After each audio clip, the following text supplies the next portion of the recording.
Hello दोस्तों, आज हम करेंगे charter act of 1853। Charter act of 1853 हमारी चार्टर एक्ट सीरीज़ का लास्ट एक्ट था जो ब्रिटिश पार्लियामेंट ने पास किया था। ओके, जो चार्टर एक्ट सीरीज़ थी ये चली थी हमारी 1793 से लेके 1853 तक। ओके, अब हम इसके फीचर्स की बात करते हैं कि चार्टर एक्ट ऑफ 1853 के क्या फ़ीचर थे। तो सबसे पहले हम देखेंगे कि जो कंट्रोल ऑफ कंपनी है उसमें क्या क्या चेंजेस हुए।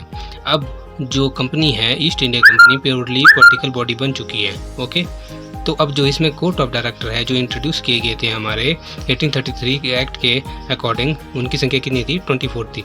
अब उसे घटा के कितना कर दिया गया? 18। ओके, इस एक्ट में कोर्ट ऑफ डायरेक्टर की संख्या 18 होगी और उसमें से भी 6 नॉमिनेटेड किए जाएंगे ब्रिटिश काउंसिल क्राउन के द्वारा।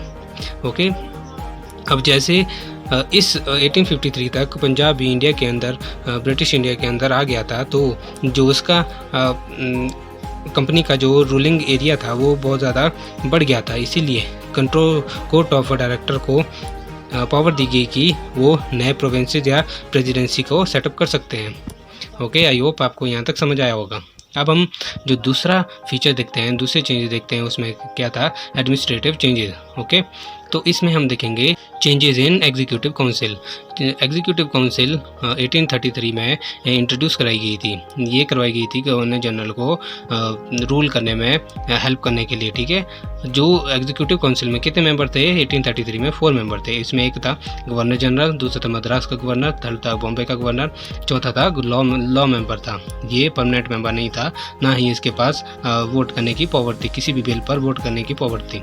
फिर जो अब चेंजेस क्या हुए 1853 में वो हम देखते हैं कि 1853 में जो एग्जीक्यूटिव काउंसिल है उसमें क्या किया गया? गवर्नर जनरल तो था ही, साथ ही साथ मद्रास का गवर्नर था और क्या था? बंगाल का गवर्नर इसमें अपॉइंट किया गया। क्यों किया गया? क्योंकि गवर्नर जनरल ऑफ इंडिया के पास बहुत ही ज़्यादा एरिया था उसे संभालने के लिए, तो इसीलिए बंगाल के लिए एक नया गवर्नर को अपॉइंट किया गया। ओके, साथ में बॉम्बे का गवर्नर था और साथ में जो लॉ मेंबर जो पहले परमानेंट नहीं था वो क्या बन गया? परमानेंट मेंबर बन गया। साथ ही साथ उसे वोटिंग का भी राइट मिल गया। ओके, दूसरे एडमिनिस्ट्रेटिव फीचर की बात करें तो सिविल सर्वेंट्स के सिलेक्शन और रिक्रूटमेंट के लिए ओपन कंपटीशन सिस्टम को इंट्रोड्यूस कराया गया ताकि कोई भी इसमें पार्टिसिपेट कर सके। और साथ ही committee on Indian civil services भी फॉर्म की गई। कब फॉर्म की गई? 1854 में, जिसे मैकॉले कमेटी का नाम भी दिया गया था। ये क्वेश्चन इंपॉर्टेंट है कि मैकॉले कमेटी कब फॉर्म की गई, तो 1854 इसका आंसर है। ओके, थर्ड फीचर की हम बात करते हैं तो थर्ड फीचर में आता है सेंट्रल लेजिस्लेचर। कि सेंट्रल लेजिस्लेचर में क्या क्या चेंजेस हुए ये हम देखेंगे। As per charter act of 1833 उसमें क्या था? उसमें था गवर्नर जनरल प्लस है उसकी एग्जीक्यूटिव काउंसिल प्लस एक था कमांडर इन चीफ। इनको मिलके क्या बोलते थे? इनको मिलके बोलते थे एग्जीक्यूटिव। इनका काम होता था, क्या काम होता था कि मेक लॉ, ये लॉ को बनाते थे जो पूरे ऑल ओवर इंडिया पे लागू होते थे। पर जब 1853 एक्ट आया तो उसमें क्या हुआ? उसमें 6 न्यू मेंबर ऐड हुए और जो ये मेंबर थे इन्हें क्या बोलते थे? Legislative councillor. क्या बोलते थे? Legislative counsellors.